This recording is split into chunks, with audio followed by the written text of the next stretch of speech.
Hello everyone, this is Greeney22 here, and today I have a few guests with me to talk about Black Ops 2 so far and what our thoughts on it are. Today I am talking with some people I know on the Xbox, and I'll let them introduce themselves. Hey guys, Speaker here. Hey guys, it's though.Sorry again. Hey guys, HVG people. Some of these guys do have a YouTube channel, so I will put a link to their channels in the description for this video. And today we are going to be talking about our thoughts on Black Ops 2 Zombies so far, and to start it off, I think we might talk about the campaign.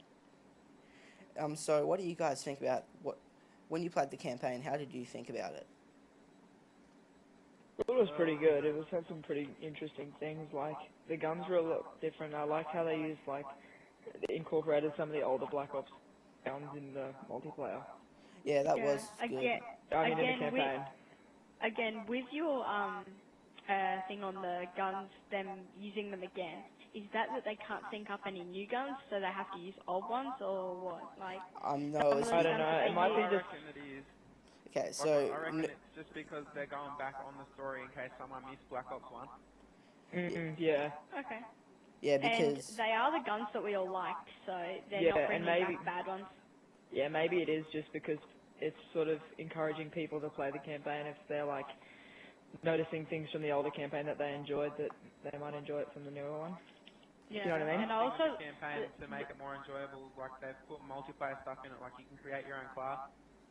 yeah, that's one thing I enjoyed. I liked that. That was one thing I really liked in the campaign. So I just want to quickly bring up a point here. I really enjoyed the campaign was non-linear, so there was more than one ending.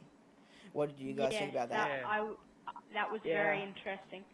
I saw on one of your videos the best ending to it. That's very good.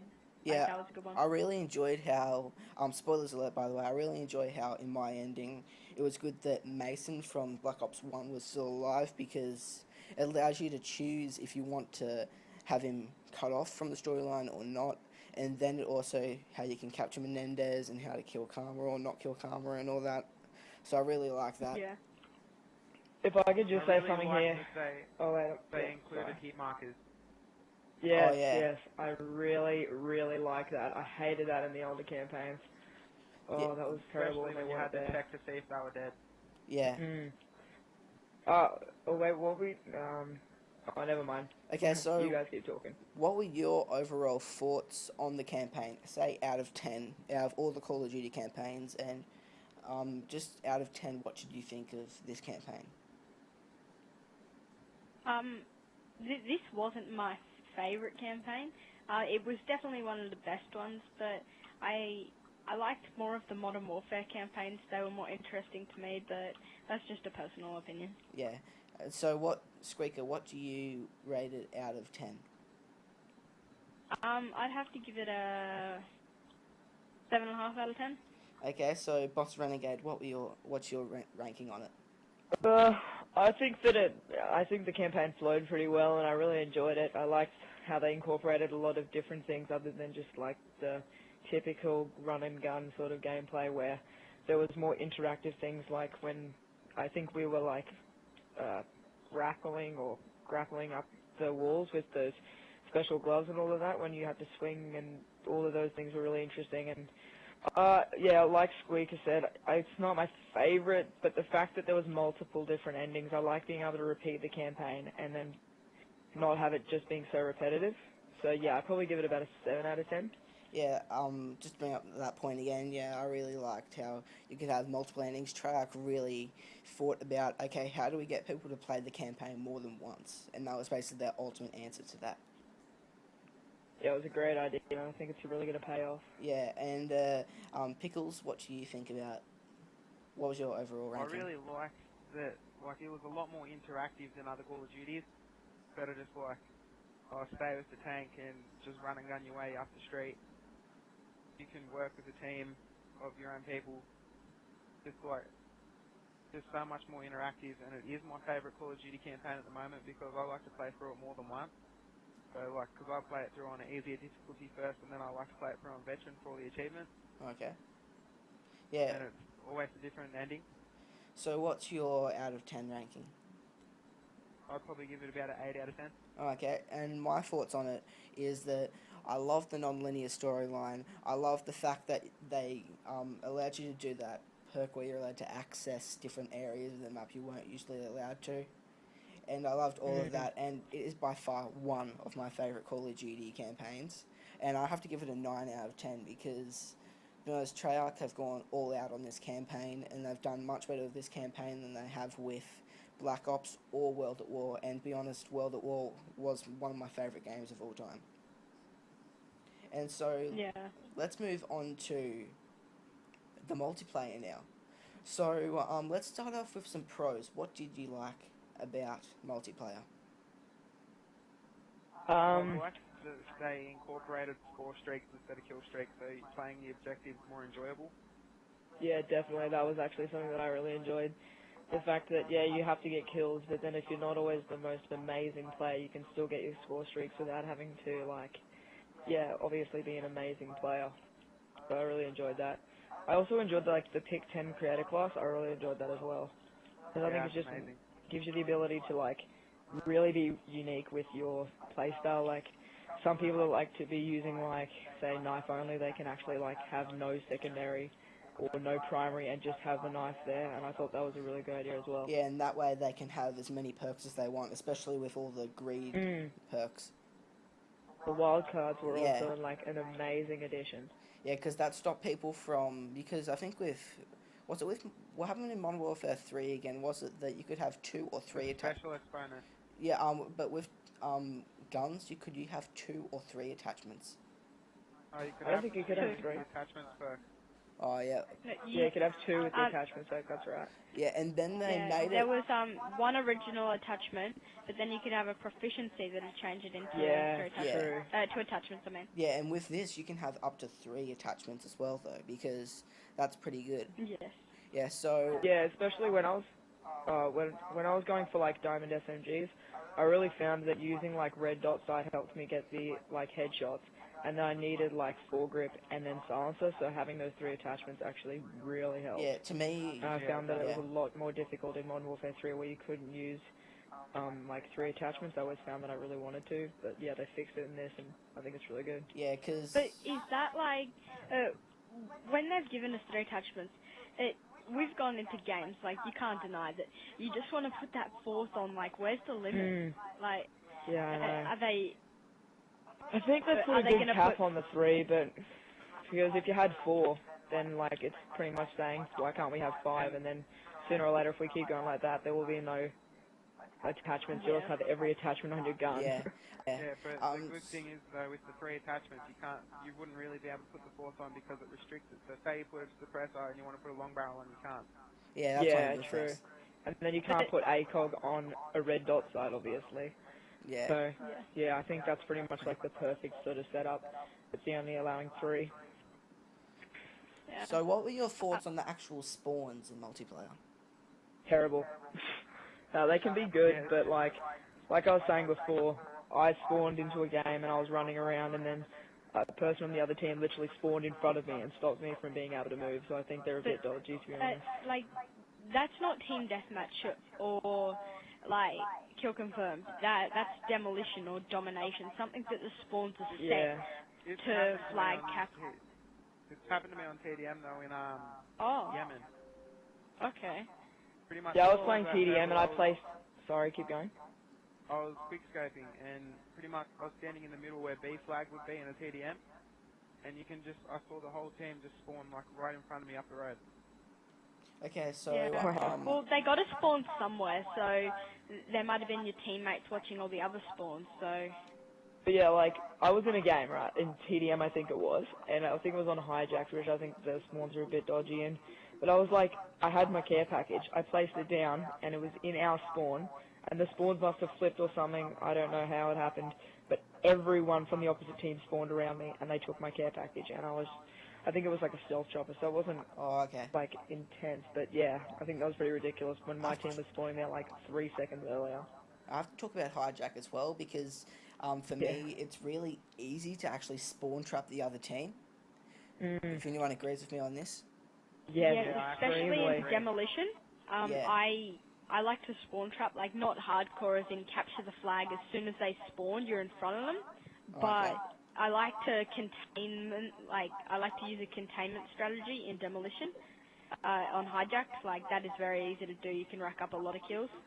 One thing Okay. I don't like about the spawn where the two speedboats are is like you'll be spawning there, Oh, yeah. someone can just sit up in that window with a sniper and just pick you off as you spawn.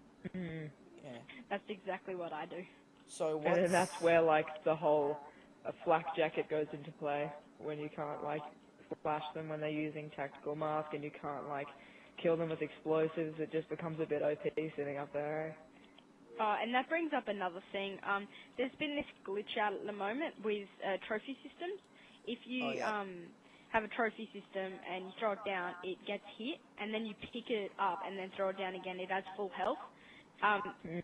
People have been using that up in that spot. Not me necessarily, but I've seen other people using it in the spot, and it's not right glitching to try to get kills. Yeah. So one other thing I want to bring up about multiplayer is the maps in general. What are your thoughts on the maps? I think we just lost green light just for a second there. No, so I'm not sure what happened there. I think my Back? controller died actually. Nearly died. Okay. So I disconnected. Anyways, so what happened with that, what I was about to say, is what are your thoughts on the maps in Black Ops 2? I honestly like that they've made them bigger than Modern Warfare 3. Yeah, I like that they're more Yeah, dynamic because they have maps in boats, they have maps at like nice mansions, Oh no.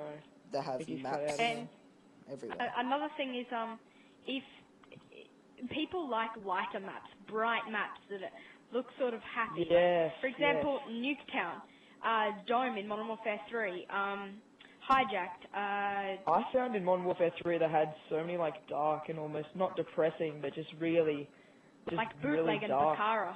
Yes, Yeah. exactly what I was thinking of.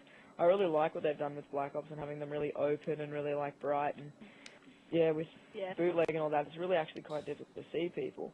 Oh, yeah. Yeah. I like that And there's it's too also much not so much restriction about, either. like, for some reason, small and bright maps are where they need to go for next Call of Duties. Like, they've done great work with Hijacked and bringing Nuketown back, but Great idea. they need to do more of it. Like, there are some maps in Black Ops 2 that have that dark feel that no one really wants to play on, but there's not many of them, so I'm really happy with what they've done there. Going back to an older Call of Duty 4 was actually like, all the maps kind of felt depressing for me. Yes, yeah. I can't remember what map it is, but it's really open, and I think it's just like heaps of just junk everywhere, and it was literally like pitch black outside. It was not even like just dust or anything. It was just... Bog, the one that had the tank in the middle. Yeah, that's it. Yeah, it was just pitch black, and it was And terrible. another map that people liked was in Modern Warfare 2, Rust. It was very open, but it was wasn't bright. But it was bright, but not too much. Yeah. Like, for example, Hijacked. So what they've done there is made the map extremely small, and that's what has brought people towards that, not the brightness. So what I think And it though... makes all the people who want 1v1s happy. Yeah. Yeah, So here they are, because I was standing up at the top of the Hijacked balcony, and I got absolutely naded from the ground. And I was we are up on the back. top of the balcony. Okay, so... Can we bring up the lethals, please? Because I really want to talk about grenades. Okay. And how OP they've become. Yeah, they've kind The of explosion radius has gotten bigger. Yeah, they kind of brought it back Yes. to World at War days, because in World at War days, those grenades, even if they touched the ground everywhere, they were lethal. Yeah, like, do you guys know on Hijacked how on each boat they have the balconies overlooking the middle of the map? Oh, yeah. Yeah. Yeah, I was standing up on that balcony, and there was a grenade below me on the ground, like, on the bottom floor. Yeah. Like, not up there with me. And I saw it, and it was heaps far away from me. I even saw it, and I saw it, and I was like, oh yeah, that's not going to kill me. And then it did, and I was, like, shocked, because I was ages away from it, and it was ridiculous. Like, these grenades in this game, like, sometimes they go in your favor when you're using them, but it's hard to tell when you're out of the blast radius and when you're not. Oh, yeah. Yeah, it is. Yeah, because it seems Another big thing from multiplayer that people have been hating on, which I don't think is that bad. The hit detector. Oh yeah. People have been saying that the hit detector is really bad, but I think it's just like any other Call of Duty, to be honest. I think it's actually more improved, it's a bit quicker. I came from Modern Warfare 3 straight from the midnight release because my parents went for me. So I had like a bad ankle, so I couldn't go. Oh yeah. But I was playing Modern Warfare 3 and I was on a 4-bar connection. I put Black Ops 2 in, got a 4-bar connection, and the hit detection was just like extremely improved. It's the kind of thing that you get used to and you start to think it's bad. Yeah, and I think Yeah. David Vonderhaar and the whole multiplayer team have put a lot of effort into this multiplayer experience. And they've made multiplayer better, in my opinion, from Modern Warfare 3. Yeah, definitely. Yeah, I agree with that. So, what is your overall ranking for multiplayer? Squeaker, 0 to 10. I'd have to give it a 9.5, just for the some of the little things like there's not much, but just the spawns. Yeah, I think they need to add more spawns in, so I'd have to give it a 9.5. Okay, Boss Renegade, what's your overall? I think I'm gonna have to go with Squeaker here and give it a 9.5 because, to be honest, like the leveling up, the creative class, the hit detection, maybe the spawns are a bit of maybe make it not a 10, but honestly it's just a great game. I love the way the challenges for getting certain things like camos. So yeah, I'd probably give it a 9.5 out of 10 because it's probably one of my favourite Call of Duty so far. Okay, Yeah. and Pickles, what is your thoughts? I would give it actually a 10 out of 10. I'm that addicted to it. It's just amazingly fun. I love all the new things they've put in, especially the creative class, because I like to go knife only a lot. And how they've made quick scoping even instead of some people going with quick draw, other things. Okay. And I'm just absolutely addicted. Okay, so my overall feeling of it is that it's really good. I love that they've implemented so many different ideas with this one. I love score streaks. I love the new creative class. I'm actually probably going to have to go with Pickles here and give it a 10 out of 10.